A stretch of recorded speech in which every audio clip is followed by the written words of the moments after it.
Said it was a no-go going into it before he has seen the text. Joining me right now is Florida Congressman Carlos Gimenez, a member of the House Homeland Security and Armed Services Committees. Congressman, good to see you. Did you have a chance to go through the text of the Senate bill? No, I didn't. I just caught the highlights on your show and a little bit last night, just the headlines. So I'm sure that there's more stuff inside that I probably won't like, because what I've seen on the headlines, I don't like at all. Well, Senators Lankford and Sinema claim that it doesn't mean that 5,000 people are allowed in before the authority kicks in. They say single adults would be detained, families would be released into the ATD, which is alternatives to detention, supervised via ankle monitors, and asylum cases would be fast tracks to months rather than years. So why do you think the Senate did not use what you all passed in the House, which was H.R. 2? I don't know, and I don't know why the Republicans didn't stick to it.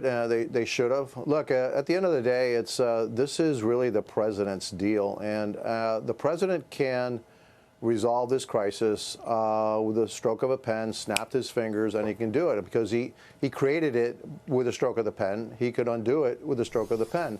The problem that I have, Maria, frankly, is somehow Congress trying to tell the people, or actually kind of buying into Biden's argument that he needed Congress in order to solve the problem.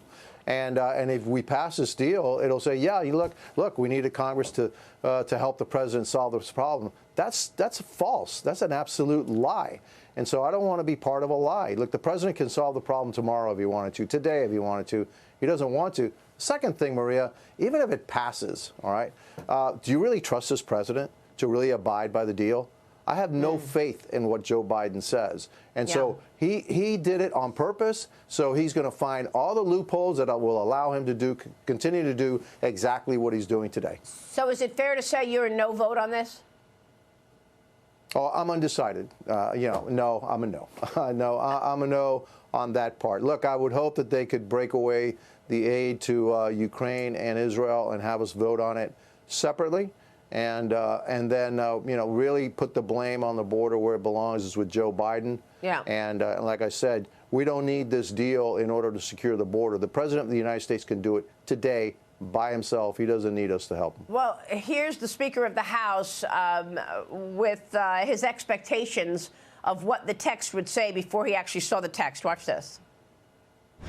But when you're hearing all of this conversation about 5,000 people being let in before anything gets done, tell me where your priorities are and what needs to be in this. And is it a no-go if those things are not in it? Yeah, it's a no-go if what we're being told is true. It's a no-go in the House. And I've made that very clear to everybody involved. I genuinely believe that originally the idea was to bring people in, open the border, have the flow come in and turn them into voters. There's no other reason that would seem to make sense. But now it's completely out of control, and it's destroying every community in the country.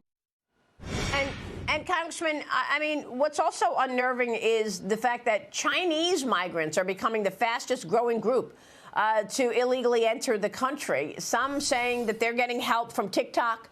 Customs and Border Patrol revealed there were more than 23,000 Chinese migrant encounters just in the last 3 months of the year. Former President Trump weighed in on this, as did South Dakota Governor Kristi Noem with me yesterday. Watch this. And it's not just South America. It's from Africa, from Asia, from all over the world. Yeah. Asia. Yeah. I mean, from all over the world. From China, there are 28,000 people in the last few months. 28,000. That's what's he doing? Building an army? And they were mostly men, almost all men, from the age of 18 to 25. So what's that all about? Yeah, I believe they're using the southern border to get people into this country to collect data and to spy on us. They're not just using balloons. They're using every tool that they have, and that's the people of the CCP that are in here gathering information in our communities that they will use against us. Congressman, what do you make of it? The fact that so many Chinese nationals are entering America through the southern border. And Cheryl just reported how the drug cartels are now moving on to the northern border. They're charging $6,000 a head to cross that border as well. Yeah, but they charge Chinese nationals a heck of a lot more than $6,000 per head. I believe it's $35,000 a head or $50,000 a head per Chinese national. You're right. Yeah. That's correct. That's right. That's very profitable enterprise, to smuggle Chinese nationals into the United States.